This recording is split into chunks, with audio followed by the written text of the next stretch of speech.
اللہ اللہ اللہ اللہ اللہ اللہ اللہ۔ آج کا سبق سورہ عبس سے ہے۔ یہ مکی صورت ہے اور اس میں 42 آیات ہیں، ایک رکوع ہے۔ اعوذ باللہ من الشیطان الرجیم، بسم اللہ الرحمن الرحیم۔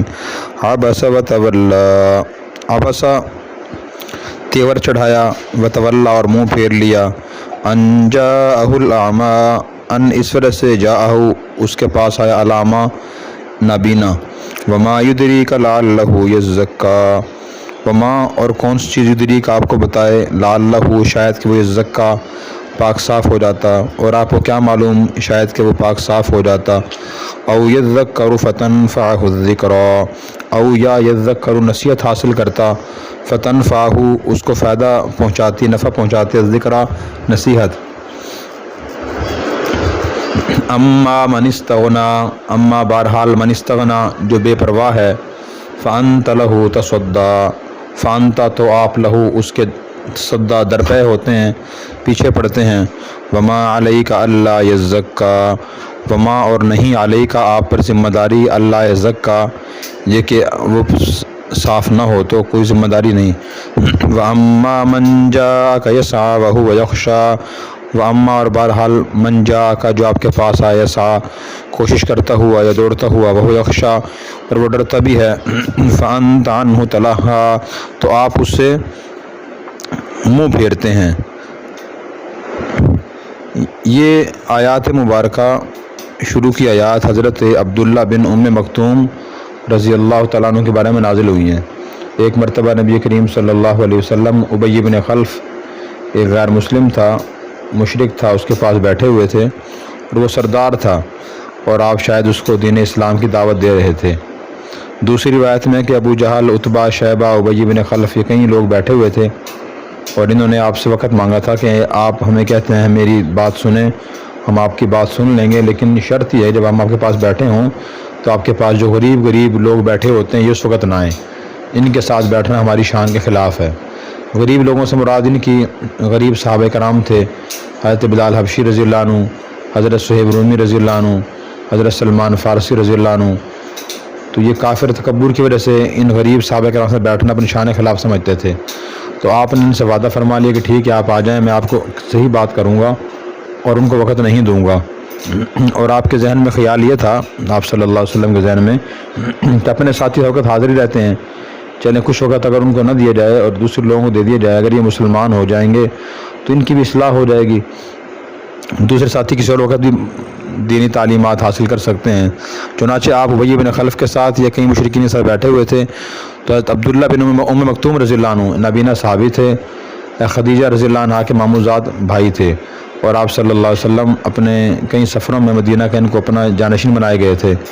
تو یہ آئے اور انہوں نے آ کر آپ سے کوئی بات دریافت کرنا چاہی، تو آپ کو ناگواری ہوئی، اس وجہ سے کہیں ایسا نہ ہو کہ یہ مشرکین اٹھ کے چلے جائیں اور ان کو پیغام نہ پہنچا سکوں، تو آپ کو ناگواری ہوئی، تو آپ کی پیشانی میں بل آ گئے اور آپ نے منہ پھیر لیا، تو اللہ تعالیٰ نے اس کے بارے میں ناگواری کا اظہار فرمایا کہ عبس وتولی، پیشانی پہ بل آ گئے، منہ پھیر لیا، اس بات کے رسول کے پاس نابینا آیا، اور آپ کیا معلوم شاید کہ وہ نابینا سنور جاتا، پاک صاف ہو جاتا، آپ اس سے نصیحت کرتے، وہ نصیحت سے فائدہ حاصل کرتا۔ تو اس سے معلوم ہوا کہ جس شخص میں دین کی طلب ہو اس کی اہمیت زیادہ ہے، اس کی طرف توجہ کی زیادہ ضرورت ہے، اور جس میں دین کی طلب نہ ہو تو اس کی توجہ کی ذرا ضرورت نہیں ہے۔ اگر ایک وقت میں دونوں آ جائیں تو جو طلب والا ہے اس کو ذرا اہمیت دی جائے۔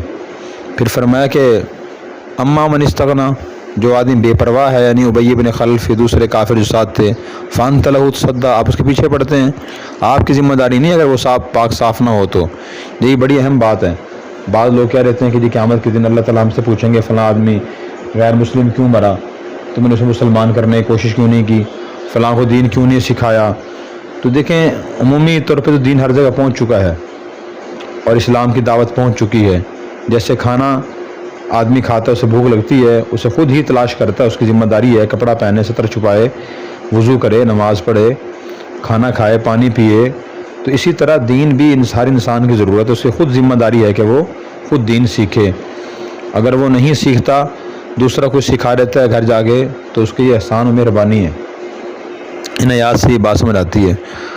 فرمایا کہ جو آدمی دوڑتا ہوا ہے آپ کے پاس، عبداللہ بن ام مکتوم رضی اللہ عنہ، ڈرتے بھی ہیں، آپ اسے منہ پھیرتے ہیں، کلا انہا تذکرہ، ایسا ہرگز نہ کیجیے، بے شک قرآن تو نصیحت ہے، فمن شاء ذکرہ، جو چاہے اس سے نصیحت حاصل کرے، فی صحف مکرمہ، قابل احترام صحیفوں میں ہے یہ، یعنی یہ قرآن کریم کے ورق ہوتے ہیں، یہ بھی قابل احترام ہیں، یا فرشتے جس لوح محفوظ سے قرآن کریم کو نقل کرتے ہیں وہ بھی قابل احترام صحیفے ہیں، مرفوعات مطہرہ، وہ صحیفے بلند ہیں، پاکیزہ ہیں، بِأَيْدِي سفرہ، بِأَيْدِي ہاتھوں میں، سفرہ سفارت کرنے والوں کے، پیغام پہنچانے والوں کے، یعنی فرشتوں کے ہاتھوں میں قرآن ہوتا ہے، کرام بررہ، وہ عزت والے ہیں، بررہ نیک ہیں۔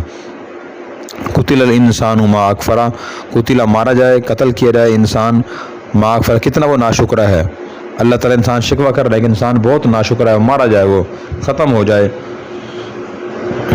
من ای شیء خلقہ، کس چیز سے اللہ نے اس کو پیدا کیا، من نطفہ، نطفے سے، خلقہ فقدرہ، اس کو پیدا کیا، پھر اس کا اندازہ مقرر کیا، ثم السبیل یسرہ، پھر راستہ اس کے لیے آسان کیا۔ راستہ آسان کرنے سے مراد ہے دنیا میں نے راستہ آسان کیا، یا اسی طرح دنیا میں اللہ نے اس کے کام کاج کے راستے آسان کر دیے، چلنے پھرنے کے راستے آسان کر دیے۔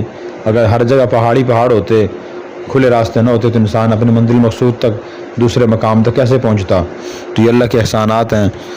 ثم اماتہ فاقبرہ، پھر اللہ اس کو موت دیں گے، پھر اس قبر میں رکھوائیں گے۔ ثم اذا شاء انشرہ، پھر جب اس کو چاہیں گے اٹھائیں گے۔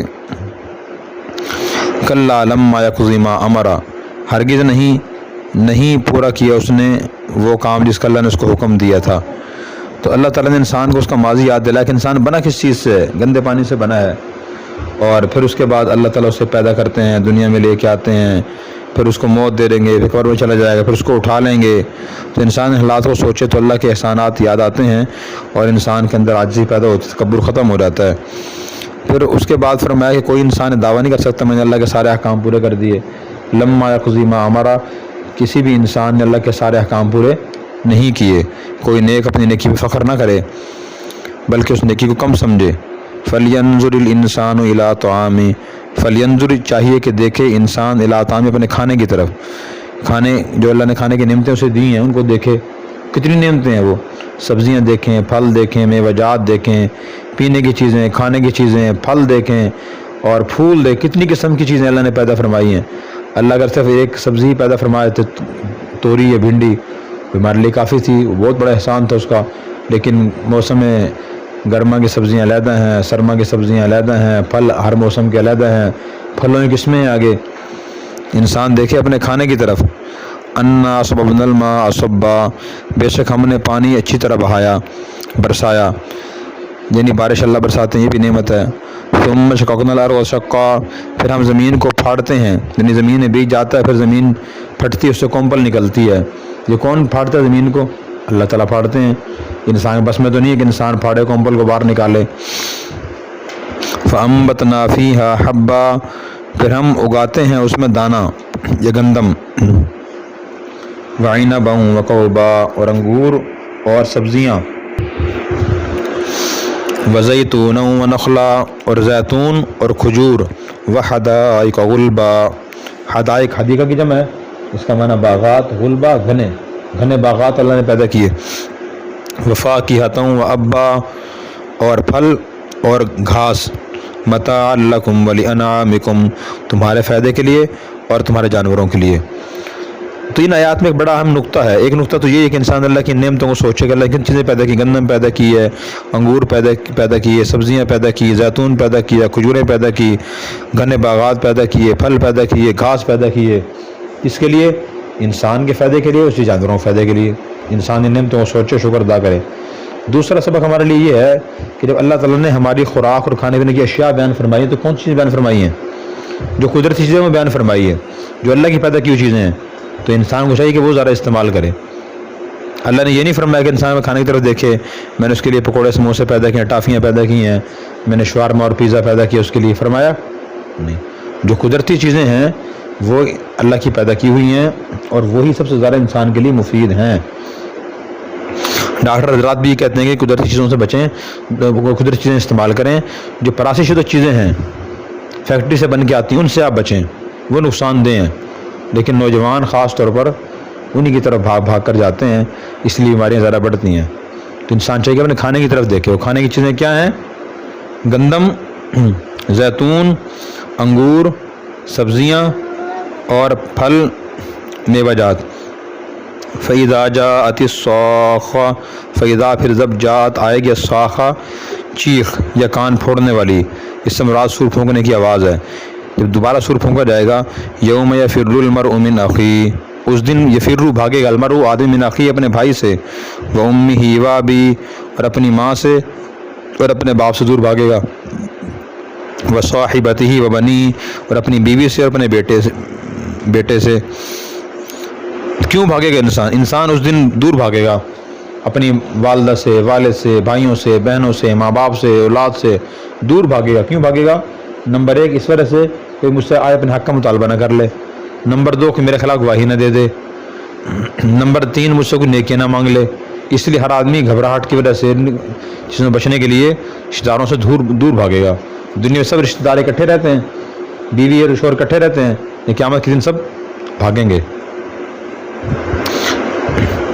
اس لیے دنیا میں انسان کسی رشتے کی وجہ سے گناہ میں مبتلا نہ ہو، قیامت کے دن اگر یہ برا رشتہ ہوا، یعنی تعلق والا اچھا نہ ہوا، گناہ گار ہوا، تو یہ کام نہیں آئے گا۔ دنیا میں لوگ کہہ رہتے ہیں کہ کیا کروں جی، بھائی نے کام کیا، دوست نے کام کہا تھا تو کام گناہ کا، لیکن مجبوری تھی، کرنا پڑ گیا تھا، نہ کرتا تو کیا ہوتا، مجبوری تھی۔ مجبوری نہیں ہے، ایک کام سے اللہ منع کریں اور کوئی انسان کا یہ کام کریں تو وہ کام نہیں کرنا چاہیے۔ لِكُلِّ امْرِئٍ مِّنْهُمْ يَوْمَئِذٍ شَأْنٌ يُغْنِيهِ، لِكُلِّ امْرٍ ہر شخص کے لیے، منہم ان میں سے، یومئذٍ اس دن، شأن ایک حالت ہوگی، یغنی جسے بے پرواہ کر دے گی، ان میں سے ہر شخص کے لیے اس دن ایک ایسی حالت ہوگی جسے بے پرواہ کر دے گی۔ وجوہ یومئذ مسفرہ، بہت سے چہرے اس دن روشن ہوں گے، ضاحکۃ مستبشرہ، ضاحکۃ ہنس رہے ہوں گے، مستبشرہ خوش ہوں گے۔ یہ کون ہوں گے؟ نیک لوگ ہوں گے، یہ جو دنیا میں گناہوں سے بچتے رہے، نیک اعمال کرتے رہے، ان کے چہرے خوش ہوں گے اور روشن ہوں گے، ہنس رہے ہوں گے۔ ووجوہ یومئذ علیہا غبرہ، اور بہت سے چہروں پر اس دن غبار پڑا ہوگا، مٹی کرتے غبار پڑا ہوا ہوگا۔ ترہقھا قطرہ، ترہقھا پر چھائی ہوگی قطرہ، ذلت۔ اولئک ھم الکفرۃ الفجرہ، یہ وہ لوگ ہوں گے جو کافر ہوں گے اور نافرمان ہوں گے۔ قرآن کریم کی ایک اور آیت میں یوم تبیض وجوہ وتسود وجوہ، بعض چہرے اس دن سیاہ ہوں گے اور بعض چہرے سفید ہوں گے۔ تو جو سیاہ چہرے ہوں گے وہ ہوں گے گناہ گاروں کے اور کافروں کے، اور سفید چہرے، روشن چہرے، خوش چہرے اس دن مسلمانوں کے اور فرمانبرداروں کے ہوں گے۔ اللہ ہمیں نیک بندوں میں شامل ہونے کی توفیق عطا فرمائے۔ اور اگر آپ نے ابھی تک ہمارا چینل سبسکرائب نہیں کیا تو فوراً سبسکرائب کیجئے، ساتھ ہی بیل آئیکن پر کلک کریں تاکہ مزید آنے والی ویڈیو ہے وہ آپ کو وقت پر ملتی رہیں۔ اللہ